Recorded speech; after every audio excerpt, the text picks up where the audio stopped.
Hola, buenas. Vamos por la clase de terapia blanco, inmunoterapia.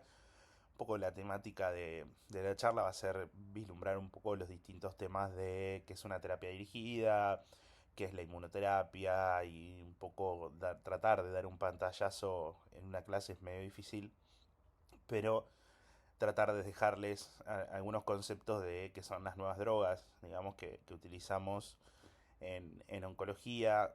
También mi otro colega, el doctor Rueda, va a hablarles un poco de toxicidad y otras y manejo de las mismas. Así que arrancamos con esta clase, tal vez un poquito larga, a diferencia de las otras que traté de resumirlas un poco más. Entonces, el temario que vamos a ver va a estar dividido en dos partes. La primera parte es la definición de terapia dirigida y blanco molecular. La segunda son las ventajas y las desventajas. Cómo seleccionan estas terapias blanco, algún poquito de quimioterapia, algunos trial clínicos, cómo se desarrollan, y medicina de precisión. Y la segunda parte, hablar un poco de la definición de la terapia biológica, la inmunoterapia y los métodos de detección de estos biomarcadores que son los que se termina detectando para saber si un paciente puede o no recibir o tiene beneficio, mejor dicho, de recibir estas terapias. Entonces, básicamente son medicamentos u otras sustancias que bloquean el crecimiento y la diseminación de las células cancerosas. Estas actúan de diferentes maneras en el tratamiento del cáncer. Algunas detienen la multiplicación de las células cancerosas porque interrumpen alguna señal, ¿sí?, que hacen que se desarrollen y se dividan, previenen la formación de vasos sanguíneos, transportan distintas sustancias que destruyen las células cancerosas o impiden la elaboración de hormonas que éstas necesitan para su desarrollo, por ejemplo, el cáncer de próstata, ¿no?, las terapias dirigidas para el cáncer de próstata, u otras terapias moleculares dirigidas que ayudan al sistema inmunitario a destruir estas células cancerosas o las destruyen de manera directa, como por ejemplo los anticuerpos monoclonales anti-PD1, PDL1, CTLA4 y demás. La mayoría de los tipos de terapia dirigida ayudan a tratar el cáncer e interferir con proteínas específicas que ayudan a que los tumores crezcan y se diseminen por todo el cuerpo. Esto es diferente a la quimioterapia, que a menudo mata en general las células que crecen y se dividen rápidamente, actuando en general en los distintos ciclos de división celular, o las distintas proteínas que así intervienen, pero es algo bastante errático y no tan dirigido. Como pueden ver, y esto es un poco integrado a todos los tumores en general, es una diapositiva bastante completa, que básicamente tenemos muchísimos factores de crecimiento, que por ejemplo el EGFR, el ER2, el MET, el ALK, que son todas proteínas, ¿sí?, en la membrana celular, que muchos de estos tumores terminan sobreexpresando o mutando, ¿sí?, haciendo que estén activas todo el tiempo. Y río abajo también tenemos un montón de proteínas como PI3K, RAF, BRAF, ¿sí?, que mTOR, que hacen que, ¿sí?, estimulen el crecimiento, la desregulación, digamos, del núcleo normal, ¿sí? Y por otro lado tenemos algunas que también inhiben la apoptosis, que sería el curso normal de cuando una célula está dañada, y también evitar la presentación antigénica a través de estos receptores que ahora los vamos a desarrollar, PDL1, PD1, CTLA4, etcétera. Y otro blanco, ¿sí?, que son los inhibidores del VGF, ¿sí?, o del PDGF, que son proteínas que se encuentran en la membrana de los pocitos que muchas veces las células tumorales terminan utilizando, ¿sí?, como son células de rápido crecimiento, necesitan, ¿sí?, alimento, ¿no?, como todas las células, y terminan desarrollando o haciendo crecer los vasos sanguíneos, y una terapia ya un poco más vieja se desarrolló para ir contra estos receptores menos específicas, ¿sí?, porque no solamente actúa sobre los normales, sino también sobre sobre los alterados, sino también sobre los normales, pero en su momento revolucionó sobre todo el cáncer de ovario, ¿sí?, y demás como terapias de mantenimiento. Anteriormente, o cuando nosotros hablamos básicamente a veces los pacientes te preguntan por qué uno no desarrolla una vacuna contra el cáncer o la cura contra el cáncer, la tienen guardada y demás. Básicamente, estos son los hallmarks of cancer, ¿sí?, que es lo que nosotros utilizamos. Básicamente son todos los mecanismos que tienen los tumores, ¿sí?, o las células tumorales para evadir tanto nuestro sistema inmune como otros sistemas de defensa, y también los sistemas que uno le termina proveyendo al cuerpo, digamos, sea tratamientos dirigidos o no, y por eso uno nunca termina, en definitiva, salvo casos excepcionales, de curar a estos pacientes, ¿sí? Que es la de regulación celular energética. La célula puede vivir situaciones mucho más estresantes que una célula normal, ¿sí? Evitar evitar la destrucción del sistema inmune, ¿sí? Promover un estado proinflamatorio dentro del mismo tumor, ¿sí? Y generar mucha inestabilidad y mutación genómica que hace que las células se vuelvan cada vez amarrantes. Esto era en los comienzos. Fíjense hoy digamos, al avance de la ciencia, cómo hemos ido aprendiendo, ¿sí? De cómo ir dirigiendo distintas terapias a todos los mecanismos de desregulación, de promoción de la inflamación, activación y invasión a través de la metástasis, inducción de la angiogénesis, inestabilidad genómica, resistencia a la muerte celular, desregulación energética, ¿sí? Y todos lo que ven por fuera son todos los intentos, ¿sí? Hasta ahora que han mejorado muchísimo la sobrevida de los pacientes, ¿sí? No con menos toxicidad que la quimioterapia, porque eso es algo que van a ver en la clase de toxicidad, pero para que tengan un poco idea cuáles son hasta el día de la fecha, cuáles son los mecanismos por el cual las células tumorales pueden evadir cualquiera de los mecanismos que uno le va a aplicar para que desaparezca. Una de las características que vamos a tener en lo que son las terapias blanco es ayudar al sistema inmunológico a destruir las células cancerosas. Una de las razones, como les dije previamente, que prosperan es porque pueden esconderse del sistema inmunológico. Ciertas terapias dirigidas pueden marcar las células cancerosas para que sea más fácil para el sistema inmunológico encontrarlas y destruirlas. Esto es lo que normalmente llamamos terapias con anticuerpos monoclonales dirigidos a los epitopes del PDL1 o CTLA4. ¿Sí? Otras ayudan a estimular el sistema inmunológico para que funcione mejor, ¿sí? Y se obtenga más información sobre la inmunoterapia para tratar el cáncer. También que detengan el crecimiento de las células cancerosas, interrumpiendo las señales que hacen que crezcan y se dividan sin orden. Como vieron, o no sé si se acuerdan, hace poquito recién les mostré el gráfico, ¿sí? Donde están los distintos receptores de tirosinquinasa, receptores intracelulares, etc. Básicamente esta es una de las funciones de las terapias dirigidas. Después, digamos, el desarrollo también de antiangiogénicos, ¿sí? Para tratar tumores, como les dije previamente, estos tumores necesitan formar nuevos vasos sanguíneos en un proceso llamado angiogénesis. El tumor envía varias señales que inician la angiogénesis, que esta en general es tortuosa, ¿sí? No es normal como el desarrollo normal en un feto, ¿sí? O cuando nos cortamos, que la vía normal de señalización de estos receptores hace que uno vuelva a tener los vasos sanguíneos de forma ordenada, sino que son vasos bastante aberrantes y a veces no respetan, por eso muchas veces los tumores sangran y demás. Entonces hay terapias contra esto. Otra de las funciones, que es entregar sustancias que matan células cancerosas, es algunos anticuerpos monoclonales, que se llaman ahora ADC, entregan o combinan con sustancias que matan las células como toxina, fármacos o radiación. Una vez que estos anticuerpos monoclonales se adhieren al objeto, lo que hacen es terminan liberando, básicamente tienen como un linker. Es un anticuerpo que vos le decís, bueno, vayan contra la célula tumoral que expresa tal receptor, van hacia ese receptor y liberan cercana a las células el linker de a veces dosis de quimioterapias que tal vez a nivel sistémico no son tan tolerables. Otra de las estrategias es provocar la muerte de las células. Las células sanas mueren de manera ordenada, si cuando se dañan o ya no son necesarias, pero en general las células tumorales tienen formas para evitar estos procesos y algunas terapias van dirigidas contra eso, como por ejemplo los inhibidores de PARP, ¿sí? Que son el olaparib, el rucaparib, etc. Bueno, privar al cáncer de las hormonas que se necesitan para crecer, básicamente dos grandes ejemplos. Hay más, pero por un lado el cáncer de próstata, ¿sí? Con la inhibición hormonal de la testosterona, y por otro lado el cáncer de mama con el tamoxifeno u otros bloqueantes, como por ejemplo el anastrozol, el exemestane, el letrozol, el fulvestrán, ¿sí? Que hacen distintos, inhiben generalmente estos receptores hormonales, ¿sí? Algunos inhiben la producción de hormonas y otros directamente inhiben el receptor. Existen desventajas de la terapia dirigida, porque hasta ahora lo que venimos hablando básicamente es decirle, bueno, todo esto se solucionó y todos los pacientes están vivos. En realidad no.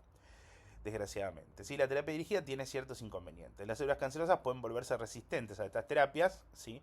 La resistencia puede ocurrir cuando el objetivo mismo cambia y la terapia dirigida ya no puede interactuar con él. Por ejemplo, una de las cosas que hace es en el receptor androgénico, en el cáncer de próstata, por ejemplo, cuando uno le da terapia dirigida, es que básicamente las células o las células cancerosas mutan, ¿sí? La porción, digamos, del receptor y hacen que la unión del ligando con el receptor ya no sea porque cambian la conformación del mismo y hacen que se vuelvan resistentes y estas se sigan dividiendo sin digamos, tener interacción con el medicamento.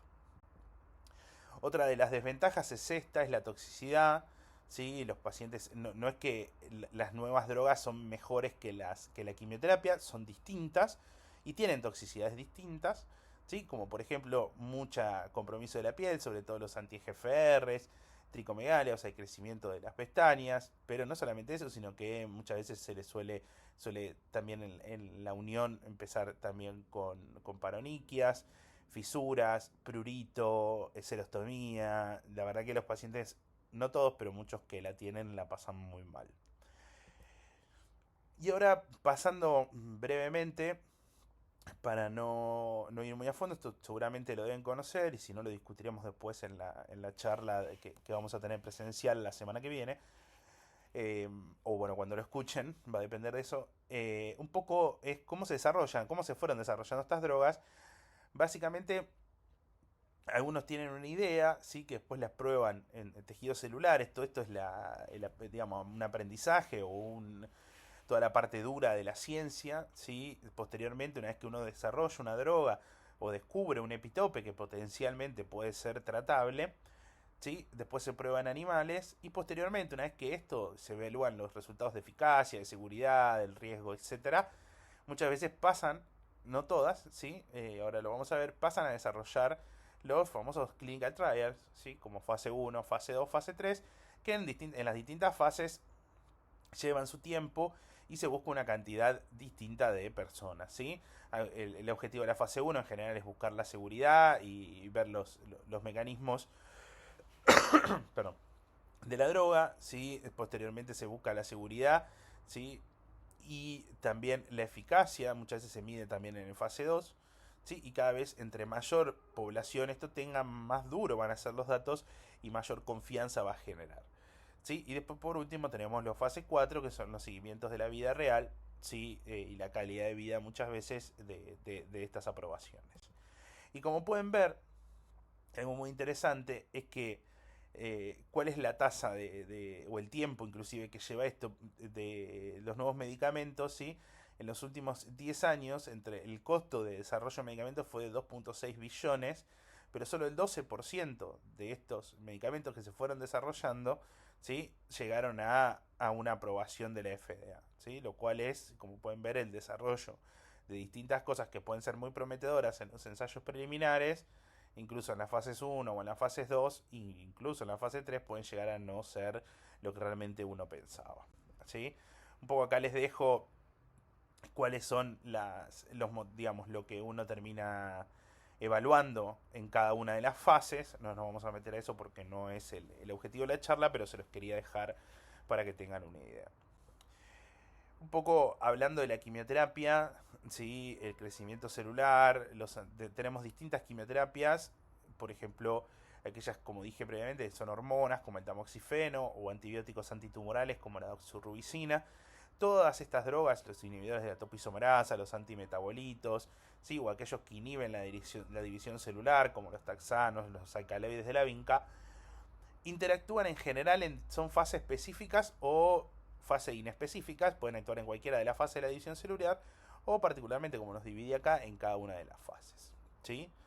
Les dejo lo mismo, la diapositiva, por si la quieren pausar y leerlas un poco, pero no va a ser el objetivo de la charla, ¿sí? Sino que la idea es hablar de las nuevas drogas. Acá también posteriormente les dejo una diapositiva en donde van a encontrar de acuerdo a qué etapa de la división celular actúan cada uno. Y vamos a pasar ahora un poco más profundo a qué es la medicina de precisión y definir la misma. En términos de medicina de precisión se ha vuelto muy popular en los últimos años, aunque algunos médicos o investigadores lo utilizan indistintamente, no es lo mismo que la medicina personalizada, ¿sí?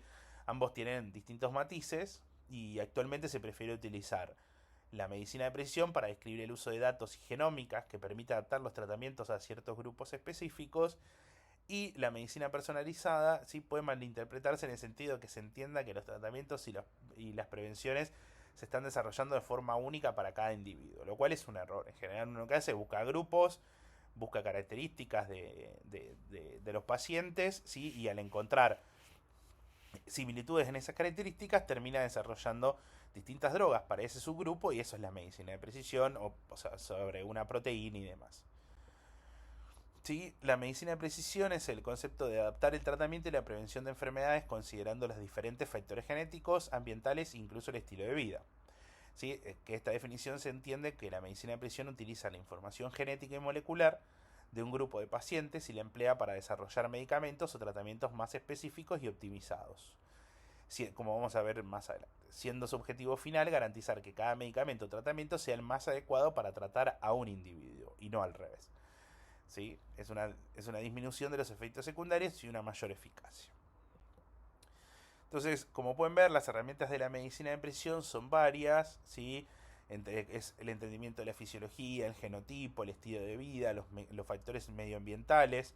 No es lo mismo tener una mutación en Asia que tener una en nuestro país, y después lo podremos charlar.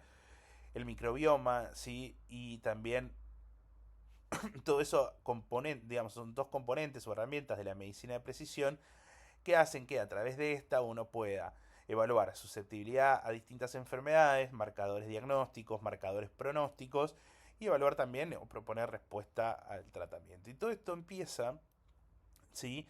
Con la secuenciación y el análisis del genoma humano. ¿Sí? Seguramente eran muy chicos, pero allá por el año más o menos 2000, ¿sí? Después termina siendo un poquito más tarde, dos grandes compañías empiezan a analizar y a descubrir o a secuenciar el genoma humano. ¿Sí? Eh, Cuando hablamos de genoma humano, ¿sí? O los distintos tipos de cómo fue avanzando eso en el tiempo, eventualmente hablábamos de la genómica, ¿sí? Que era el ADN, la transcriptómica, de empezar a descubrir no solo el ADN, sino también los ARN, ARN mensajero y demás.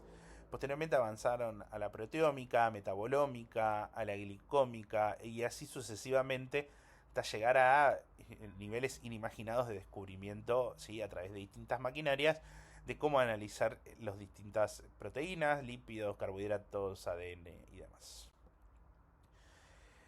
Para que entiendan que esto no son, los avances no son solamente en la medicina, en la oncología, si bien han sido uno de los más pioneros y en los que también más se avanza, también gracias a la medicina de precisión, se han descubierto distintas terapias dirigidas, obviamente que son muy costosas, para, por ejemplo, fibrosis quística, síndrome de cuté largo, distrofia muscular de Duchenne, susceptibilidad a la hipertermia maligna y demás.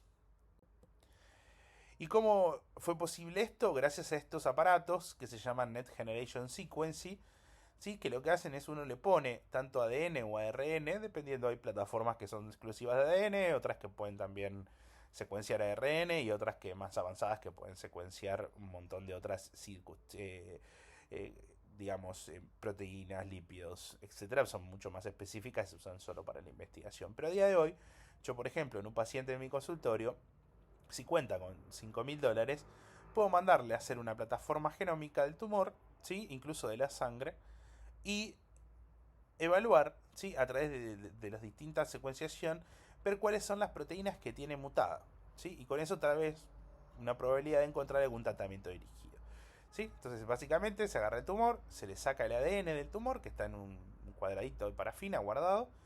Ese ADN se lava, ¿sí? Se sacan todas las impurezas y se meten en esta máquina. Generalmente son distintos plantillas con distintos tuitos, ¿sí? Que normalmente se largan varias secuenciaciones al mismo tiempo. Y lo que hace la máquina es copiar, copiar, copiar y copiar y copiar, ¿sí? Hasta dar una información genética, buscar cierta cantidad de genes en los tumores y ver si realmente tienen la presencia de alguna mutación. Bien, ahora vamos a hablar un poco, tal vez no tanto de, porque no se puede hablar de todos los avances en todas las áreas. Básicamente yo elegí cáncer de pulmón en células no pequeñas, tumores de cabeza y cuello, que es en el área que yo me dedico mayormente, y melanoma, que fueron, sobre todo el tumor de pulmón, el cáncer de pulmón y el melanoma fueron los hitos iniciales en el desarrollo de estas drogas. Como pueden ver, y lo he dicho seguramente en las clases, si las escucharon antes, las otras clases de cáncer, básicamente mama, pulmón, colorectal y próstata, ¿sí? Son los tumores más frecuentes, ¿sí? Ahora vamos a hablar un poco del tumor de células no pequeñas. En el cáncer de pulmón de células no pequeñas tenemos dos grandes grupos, el adenocarcinoma, el escamoso, ¿sí? Y el otro por ciento, ¿se acuerdan de la clase que hablábamos de células grandes? ¿Sí? Células grandes pertenecen a células no pequeñas, perdón, no a células grandes, me equivoqué yo, sino tumores con otra histología como el mucoepidermoide y demás. Ahora, células grandes es otra clasificación por fuera de esto. Ahora, cuando han secuenciado estos tumores, se han encontrado que el 36% no tiene una mutación detectable, ¿sí? Que la mayoría tiene una mutación de KRAS, un porcentaje de GFR, ALK, ER2, BRAF, PI3K, MET, NRAS. Entonces yo cuando nombro esta lista, ustedes tienen que recordar la diapositiva que vimos más adelante, ¿sí? Acerca de, por ejemplo, cómo son las vías de señalización, ¿no? Pues están todos integrados. Y en el de células escamosas, básicamente hay menos mutaciones que en el adenocarcinoma, pero no deja de ser interesante la búsqueda de algunas mutaciones dirigidas para estos tumores. Como pueden ver, ¿sí? El EGFR, ¿sí? Es una proteína, ¿sí? De la familia de las tirosinquinasas, que necesitan fosforilarse para ir río abajo y estimular la división celular, la inhibición de la apoptosis, la angiogénesis y la migración y la adhesión y la invasión de estas células a otros tejidos. Entonces, si uno tiene en las células tumorales, en general en cáncer de pulmón, una mutación muchas veces o una lesión del exón 19, del EGFR o del 858R, como vamos a ver más adelante, ¿sí? Inhibiendo, se desarrollaron pequeñas moléculas que inhiben justamente hacia abajo la fosforilación y hacen que estas células básicamente se mueran, ¿sí? Y ha cambiado mucho el tratamiento de los cánceres de pulmón porque ahora uno en vez de hacer quimioterapia, este subgrupo de pacientes, que no son todos, se van con una pastilla que se llama osimartinib, afatinib, crisotinib, etcétera, y la toxicidad que estos pacientes van a tener, y probablemente si ustedes el día de mañana hagan oncología o hagan clínica médica, o se formen en general en un montón de otras especialidades, los pacientes con todas estas nuevas drogas tienen un montón de efectos adversos, ¿sí? Que son distintos a la neutropenia clásica, la caída del pelo, como la quimioterapia. Está bueno que por lo menos escuchen hablar un poco y de acuerdo después a la especialidad que cada uno haga, puedan tener aunque sea un pantallazo y decir, bueno, lo tengo que ir a buscar acá porque, etcétera, etcétera. Un poco como nosotros los oncólogos nos vamos guiando, usamos mucho medicina basada en la evidencia, esa es la realidad, más allá del acto de la experiencia y demás. Entonces, cuando se empezaron a desarrollar estos EGFR, estos inhibidores de tirosinquinasa, se llaman, ¿sí? Se hicieron distintos estudios clínicos, como el Eurotac, el Optimal, el Luxlan 3, 6, ¿sí? Etcétera, que fueron comparando distintas drogas, erlotinib, afatinib, gefitinib, ¿sí? Y como pueden ver, esto cuando dice mediana de PFS es la sobrevida libre de progresión, ¿sí? En meses. Y ustedes me dirán, bueno, 9.7 meses versus 5.2, pero para la mediana de cáncer de pulmón, la verdad que tener 11 meses de sobrevida, no de sobrevida, sino de hasta que los pacientes progresen, porque después uno le puede hacer otros tratamientos, inclusive la quimioterapia, cuando la mediana normal con la quimioterapia era de 6 meses, 5 meses, ¿sí? Esto ha cambiado mucho el paradigma de cómo fuimos tratando a los distintos pacientes. Posteriormente se fueron desarrollando otras drogas, nosotros las llamamos por generación, ¿sí? Y después en este estudio en el Flaura, en New England, se desarrolló esto que llamamos Imartinib. Y como les voy a mostrar, básicamente es una molécula que es mucho más potente, ¿sí? Incluso a una parte de la resistencia importante de estos tumores se desarrolló por ese mecanismo. Y como pueden ver, posterior los datos de sobrevida comparados con un TKI estándar, sean gefitinib o afatinib, ¿sí? Básicamente se hizo un estudio. Fíjense que la mediana, ¿sí?, de progresión, el paciente progresa en promedio casi al año y medio, ¿sí?, versus los 10 años, los 10 meses, perdón. Y la sobrevida libre de metástasis en el sistema nervioso central, algo que es bastante mórbido para los pacientes, claramente es superior con el uso de osimertinib, que al día de la fecha sigue siendo hasta hoy el principal TKI recomendado para todos los pacientes, tengan o no tengan metástasis en el sistema nervioso central. Por desgracia, son medicamentos muy caros y muchas veces todas las coberturas no lo cubren. Y fíjense la sobrevida. ¿Sí? Claramente son datos duros, pero fíjense que la mediana de sobrevida de los pacientes llega a 38 meses. ¿Sí? O sea que un cáncer de pulmón que tenga esta mutación puede llegar a vivir como mediana, ¿no? La mediana es el 50% de los pacientes. O sea, tenés un 50% que ya no están vivos y un 50% que están vivos a los X cantidad de meses. O sea, que vos tengas más del 50% hayan vivido 38.6 meses, la verdad que ha cambiado mucho a la mediana solo con la quimioterapia, que muchas veces no llegaban a los 8 meses.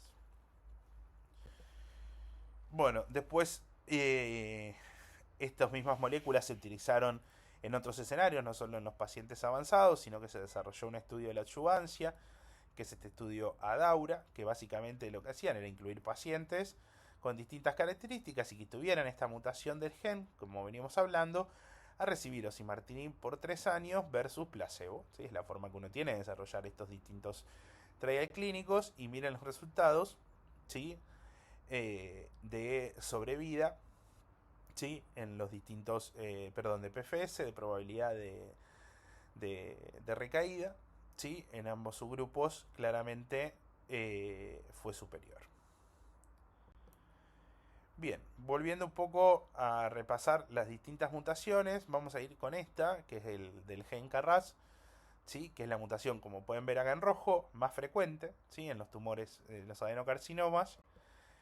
Esta es la vía de señalización. Ustedes pueden tener cualquier otra proteína arriba, ¿sí?, puede ser un EGFR, etcétera, pero si uno encuentra una mutación de KRAS, que es una proteína intracelular, que básicamente tiene que fosforilarse, ¿sí?, para activar estas vías de señalización y hacer lo mismo que hacen la mayoría de las vías de señalización de crecimiento celular, sobrevida, tumorogénesis y demás, se desarrollaron, ¿sí?, algo que se llama sotorasib, adagrasib, distintos inhibidores de KRAS disponibles hoy en segunda línea, ¿sí?, luego de la progresión a la quimioinmuno,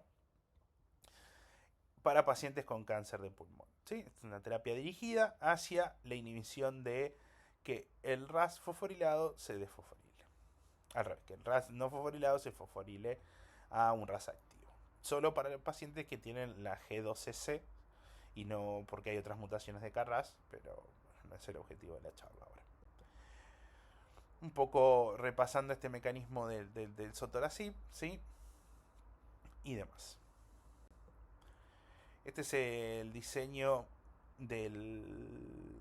ahora vamos a pasar un poco a distintas enfermedades metastásicas, ¿sí? El CODBRIC K100, ¿sí?, que es un estudio, ¿sí?, de fase 1 en realidad, ¿sí?, que en donde metieron a varios pacientes, ¿sí?, para saber cuál era la dosis. Como pueden ver, es pacientes avanzados o metastásicos, que podían ser cualquiera, que recibían una terapia previa estándar, que tuvieran esta mutación y que no tuvieran metástasis en el sistema nervioso central, y se le iba dando dosis creciente para ir evaluando la toxicidad, la respuesta y demás, ¿sí? Y básicamente estos fueron los resultados del COBRIC, ¿sí? Como pueden ver, una mediana de 12 meses y una PFS de 6.8 meses.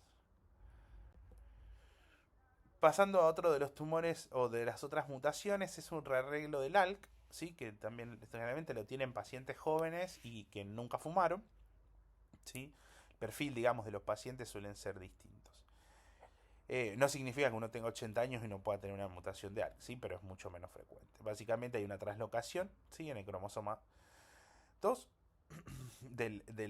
o sea, el cromosoma, digamos, se termina fusionando, ¿sí? Y generando una proteína de fusión que se llama fusión de ALK. Y esto termina siendo una activación intracelular constante de todas vías de señalización río abajo.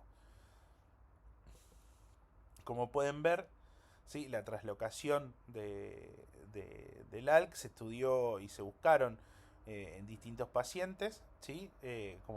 Y en los distintos estudios como el Profile, el ASCENT, ¿sí? Y muchos después posteriores se fueron utilizando distintas drogas como el crizotinib, que ya hoy está en desuso, y al igual que el ceritinib, ¿sí? Hoy por hoy alectinib, brigatinib, y por último presentados ahora este año en el congreso de hace poco, el alectinib con una sobrevida de a los 4 años de más del 60%, lo cual es impresionante. Como pueden ver, el cromosoma 2 se trasloca, ¿sí? Junto con la proteína ML4, terminan haciendo esta fusión de la proteína ALK, ¿sí? Que activa las distintas vías de señalización. Lo que hace el crizotinib, el alectinib, el brigatinib y el lorlatinib, que no está escrito acá, es inhibir, ¿sí? Esta fusión, ¿sí? de esta proteína y por ende evitar el crecimiento celular. Este es el estudio, el ALEX, ¿sí? De básicamente un fase 3 de alectinib versus crizotinib, dos mismas moléculas contra el ALK. Los criterios de elegibilidad de este estudio eran pacientes de estadios 3B o 4 o con enfermedad recurrente, que sean ALK positivos, con un testeo central, menos de una línea o máximo una línea de terapia previa, más de una enfermedad medible, bueno, y que no tuvieran enfermedad del sistema nervioso central, randomizados a recibir o alectinib o crizotinib. Y los resultados fueron no alcanzados para el alectinib, ¿sí? Y con un rango de respuesta, fíjense la respuesta, ¿no? El 91% de los pacientes responden al tratamiento, lo cual no sucede con la quimioterapia. Con alectinib. Y la sobrevida media fueron 12 meses y con crizotinib la respuesta fue el 78.9%, que tampoco está muy mal. Y como pueden ver, estos son los resultados de sobrevida libre de progresión, ¿sí? Con un hazard ratio de 0.47 y una P bastante significativa con 0.01. Los pacientes viven, o por lo menos estaban con la enfermedad sin progresión, mucho más tiempo que con el crizotinib. Además, también el alectinib es menos tóxico. Les dejo como un dato de color de eso. Bien, ahora pasando a lo que es melanoma. ¿Sí? Como saben, el melanoma es un tumor de la piel, en general de altísima mortalidad y morbilidad. Básicamente lo que se ha descubierto en melanoma y lo primero que se empezó fue que la mitad de los melanomas tienen una mutación río abajo, ¿sí? Del gen del BRAF. El BRAF, ¿sí? Es B600C. Entonces, ¿qué hicieron primero? Terminan desarrollando, como pueden ver, 50% de lo que llamamos wild type o sin la mutación de BRAF y el otro 50% con el BRAF mutado. Y la mayoría de estas mutaciones en el codón del B600C. Entonces, ¿qué hicieron? Desarrollan inhibidores de este Carras y después, como por ejemplo el Bimurafenib, y como pueden recordar, río abajo, debajo del BRAF está el MEC. ¿Sí? Entonces, también la misma compañía dijo, bueno, ¿por qué no hacemos un doble bloqueo? Esto nos va a dar mayor respuesta. ¿Sí? Luego que desarrollaron primero el Bemura y el Feminib o el perdón, y el Dabrafenib o el Trametinib, básicamente son dos compañías distintas que desarrollaron drogas muy parecidas y desarrollaron estudios clínicos. Y como pueden ver, ¿sí?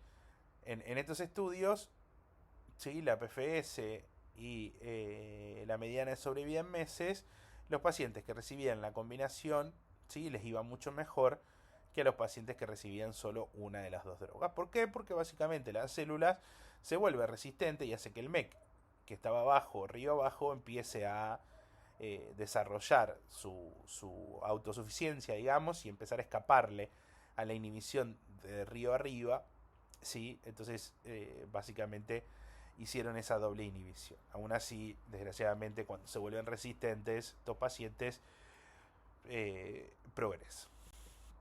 Posteriormente dijeron, bueno, ya que funciona en pacientes avanzados, ¿por qué no lo damos en adyuvancia, en pacientes que se operaban, o sea, ¿Por qué este razonamiento? Porque básicamente cuando uno tiene un melanoma estadio 3, los pacientes casi en el 70% recaen, ¿sí?, a largo plazo.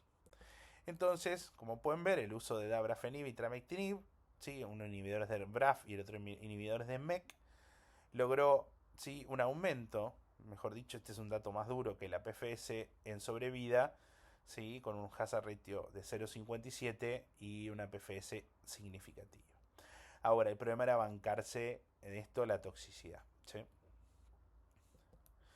Bien, pasando un poco a los tumores de cabeza y cuello, hay un estudio muy conocido de hace muchos años para la mayoría de los oncólogos, que es el estudio de Bonner, ¿sí?, que básicamente lo que hizo fue utilizó esta molécula que se llama cetuximab más radioterapia, ¿sí?, en pacientes que eran unfit, o mejor dicho, que no podían recibir cisplatino, que al día de hoy sigue siendo el estándar concurrente con los rayos. Es un inhibidor del EGFR, como vamos a ver ahora. ¿Sí? Básicamente, esto es un poco el modelo genético de la inestabilidad, de cómo el tejido normal termina siendo un carcinoma in situ o un carcinoma invasor y hacer metástasis, y como pueden ver la pérdida, digamos, de distintos genes, como el gen de PTEN, el EGFR, ¿sí?, la pérdida de la heterocigosidad de distintos cromosomas y demás, y distintas expresiones, digamos, de distintas otras proteínas que suelen generar mayor vamos a ver, aberración celular y demás. Como pueden ver, al igual que en el cáncer de pulmón, no al igual, porque tal vez uno entiende que, bueno, usamos la droga para todo. En cabeza y cuello, el EGFR, ¿sí?, es una proteína que está altamente expresada. No es que está mutada, sino que tiene mucha repetición, ¿sí?, como mucha expresión dentro de las células tumorales del gen, de muchos GFR, básicamente, ¿sí?, muchas proteínas, tuki, tuki, tuki. Entonces, ¿qué es lo que hace cetuximab? Se inhibe, o sea, se para en estas proteínas y evitan río abajo que fosforile y que termine haciendo todo lo que hacen las proteínas río abajo, que es muerte celular, expresión génica, división celular y demás. Entonces, no hay un solo, uno es cetuximab, tenés algunos que no son del país, otros son panitumumab, etcétera, son todos los desarrollos. Básicamente en Argentina tenemos cetuximab y panitumumab, ¿sí? Y como pueden ver, el estudio de Bonner termina dando para sobrevida positivo con radioterapia más cetuximab versus radioterapia. Si no se aburrieron hasta ahora, vamos a pasar a la segunda parte, que es la definición de una terapia biológica e inmunoterapia, PDL1, anti-PDL1, CTLA4 y nuevas drogas que vienen en desarrollo, y cómo detectamos un biomarcador para saber si los pacientes tienen o no, ¿sí?, que recibir estas drogas, o pueden recibir, o realmente se van a beneficiar si las vamos a recibir, o solamente le vamos a agregar toxicidad. Como pueden ver, en la historia de la inmunoterapia viene desde hace rato, ¿sí? Como pueden ver, Edward Jenner en el 1976 fue uno de los primeros o fue uno de los pioneros a la hora de descubrir la inmunoterapia a través del virus de la viruela bovina.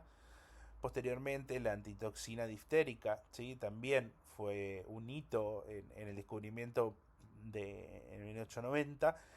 Todo esto se hacía a través de distintas inmunoterapias, ¿sí? Básicamente de descubrir anticuerpos. Después fueron, o sea, con mayor avance tecnológico se pudieron editar o ir desarrollándose estos nuevos anticuerpos monoclonales que ya tanto Milstein como Foger en 1975 ya los terminan de desarrollar. Pero fíjense, del 75 hasta ahora, ¿sí?, más o menos los primeros anticuerpos utilizados en oncología fueron a mediados del 2010. Así que fíjense cuánto tiempo tardaron en poder desarrollar terapias dirigidas para esto. Un poco los distintos desarrollos que se fueron dando a través de todo esto.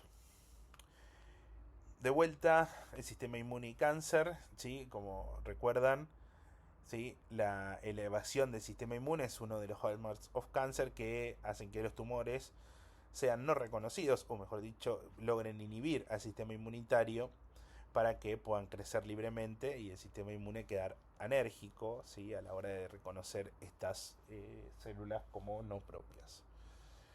Entonces, como definición, la terapia biológica para el cáncer es un tipo de tratamiento que utiliza el sistema inmunológico del cuerpo para destruir las células cancerosas. La terapia biológica para el cáncer puede tratar a muchos tipos de cáncer, no una solamente. ¿Y qué es un anticuerpo monoclonal? Es un tipo de proteína elaborada en el laboratorio que se une a ciertas dianas, ¿sí? O epitopes en el cuerpo, como los antígenos de la superficie de las células cancerosas, por ejemplo. Hay muchos tipos de estos anticuerpos monoclonales y cada anticuerpo monoclonal se puede, digamos, o se produce para unirse a un antígeno específico o único. Básicamente es esto, son glicoproteínas plasmáticas llamadas inmunoglobulinas producidas por las células B y aparecen como respuesta a la exposición de varias estructuras llamadas antígenos. Las moléculas de inmunoglobulina G es comúnmente la estructura de la base de los anticuerpos monoclonales. Uno puede tener IgA, IgG, IG, pero básicamente las que se utilizan a día de hoy son todas IgG modificadas. Sí, en cambio, bueno, en otras patologías, no en oncología, pueden usarse IgE y IgA. El descubrimiento y el desarrollo del hibridoma, digamos, por Konsler y Milstein, hicieron posible crear esta gran cantidad de anticuerpos de alta pureza y especificidad para una sola región, ¿sí? O de una unión, llamado epitope de un antígeno. Y el mecanismo por el cual la terapéutica de anticuerpos actúa como un efecto antitumoral es que se enfoca en el sistema inmunológico del paciente, en atacar las células tumorales, que ahora vamos a ver un dibujito, ¿sí? Y con una metodología que altera las vías de señales de traducción que conducen a la progresión tumoral. Como pueden ver acá, básicamente esta es la célula tumoral que termina siendo, expresando sobre su membrana proteínas PDL1, ¿sí? Que es el ligando de esta proteína de membrana de las células T, que lo que hace es, una vez que estos se conectan, inhibir a las células, ¿sí? Y la pone enérgica y evita que la presentación antigénica suceda. Por ende, la célula T reconoce, se dice de alguna manera, como propia la célula tumoral. No es tan así, porque directamente lo que hace es no reconocerla o a través de esta unión de anticuerpos, de proteínas, perdón, hacer que la célula no pueda reconocer o presentar, mejor dicho, a través de la célula T dendrítica y demás, y realizar anticuerpos contra el tumor. Entonces, la lógica de los anti-PD1 o PDL1, pues va a depender a dónde se unan, es bloquear esta unión, ¿sí? Y hacer que suceda la presentación antigénica y, como vemos en la segunda, hacer que las células tumorales sean reconocidas como no propias hacia con el propio sistema inmune del paciente, ¿sí? Como pueden ver, cuál es digamos cómo son los distintos anticuerpos. Rituximab se utiliza en patologías hematológicas. Adalimumab, dacalizumab, no son los nombres muy... Todos los que terminan en cimab son de segunda generación, los OMAB eran de primera, ¿sí? Y van de alto a bajo potencial de inmunogenicidad. Eso significa que también hubo que ir desarrollando distintos anticuerpos para hasta llegar a que sea equivalente al 100% del humano para que no generen reacciones adversas. Yo me acuerdo cuando era residente y tenía que pasar rituximab a los pacientes internados, tenía que monitorearlo y la verdad que el shock anafiláctico que muchas veces terminan haciendo no es bastante complejo de manejar y obviamente no todos lo toleran, entonces muchas veces uno tiene que suspender y demás, y esto era porque no se parecían demasiado a los anticuerpos nuestros. Ahora, como se parecen al 100%, la verdad que la toxicidad de infusional, básicamente, o de reconocimiento del sistema propio inmune contra estos anticuerpos es nula. Y esta es una lista básicamente de las dosis de todos los anticuerpos que hoy están aprobados en Argentina, que es el ipilimumab, que este es un anti-CTLA4, fue uno de los primeros que se aprobó para melanoma sobre todo. Posteriormente vino el nivolumab y el pembrolizumab, que son anti-PD1. Y los anti-PDL1 o ligando del programa de muerte celular son el atezolizumab, el durvalumab, el avelumab. No hace falta que se aprendan eso, simplemente es para que tengan idea que alguna vez lo escucharon. Y acá un poquito un resumen, ¿sí? De cómo el complejo mayor de histocompatibilidad, ¿sí? Y la presentación antigénica del del linfocito TCD4, ¿sí? Y dónde actúa cada uno, ¿sí? Anti-PD1, anti-PDL1, ¿sí? O anti-CTLA4, que son distintas proteínas que interaccionan en la presentación antigénica. Esto es uno de los primeros estudios, el Checkmate 067, que evaluó en melanoma, ¿sí?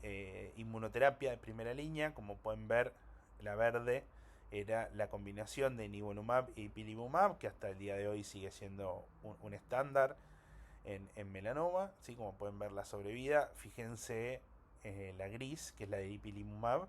Fíjense cómo los pacientes mueren rápidamente en esta curva, y un porcentaje no menor, pero que sobrevivían. El tema era la toxicidad del ipilimumab. Cuando uno baja la dosis y hace la combinación, ¿sí? Que vos tengas un 45% de pacientes vivos a más de 58 o 59 meses con melanoma avanzado, fue un cambio radical, porque antes de esto se morían todos, hagamos lo que hagamos.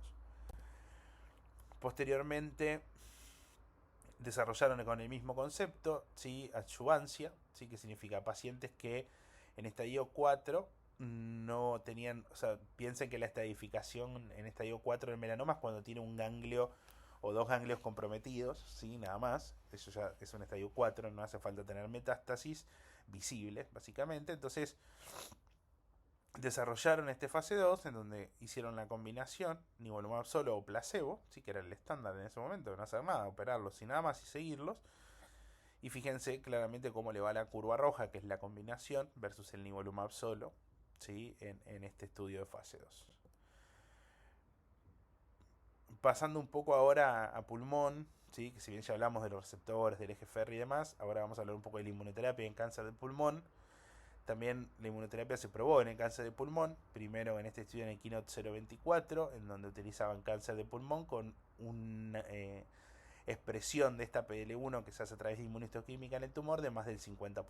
Como pueden ver, línea azul, pembrolizumab versus clásica de quimioterapia, ¿sí? Los pacientes se beneficiaban claramente con el uso de inmunoterapia versus los que recibían quimio sola.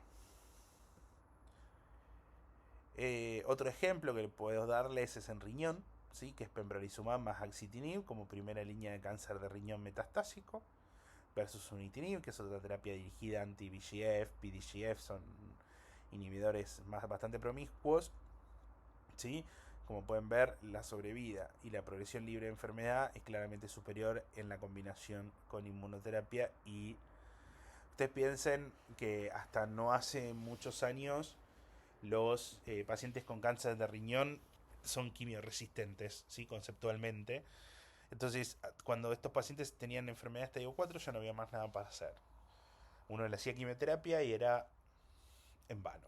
Entonces, estos cambios de la inmunoterapia o la terapia dirigida, la verdad que han venido a cambiar bastante el approach y los resultados de estos pacientes. Otro estudio en cáncer de mama triple negativo, ¿sí? Como pueden ver, la línea azul por sobre la roja, el azul es la inmunoterapia más quimio versus la quimio sola, cambio en ya no tan potente como con tanta significancia clínica como en otros escenarios, pero la inmunoterapia se fue metiendo en distintos escenarios. Entonces, cuando vean a distintos pacientes en la guardia y demás, todos van a ver, en algún momento van a estar utilizando alguna de estas drogas. Todos los principales usos, que ya igual estaría desactualizado esto, pero para que tengan un pantallazo general. Y ahora vamos a pasar un poco a las toxicidades, que si bien lo van a ver en la clase de toxicidades, estas generalmente afectan la piel, gastrointestinales, como sobre todo la colitis.